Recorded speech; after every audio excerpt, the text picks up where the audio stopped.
এই ছোৱালীজনীক কোনে পাৰ্মিশ্যন দিলে অসমীয়া বিহুক অপমান কৰিবৰ কাৰণে?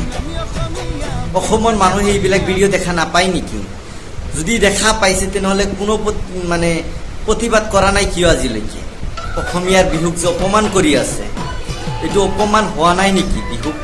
আপোনালোকে কওক, এইটো যে সি অসমীয়াৰ ডান্সখন এনেকৈ মাৰি আছে, অসমীয়া এইটো পৰিধান হয় নেকি? অসমীয়া বিহুৰ এইটোৰ সাজ পোছাক হয় নেকি? চাওকচোন, এইটো এনেকৈ ডান্স মাৰিলেই হৈ যায় নেকি? এইটো বিহু নৃত্য হৈছে নেকি?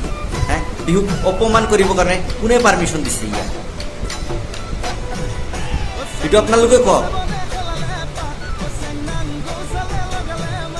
চাওক, ইমান নিচলৈ ভিডিঅ' বনাব নালাগে, ঠিক আছে? তুমি ভিডিঅ' বনাবা না কণ্টেণ্ট বনাবা, যি বনোৱা, অসমীয়াক অপমান কৰিবৰ কাৰণে তোমাক অধিকাৰ নাই আৰু এনেকৈ কাম নকৰিবা।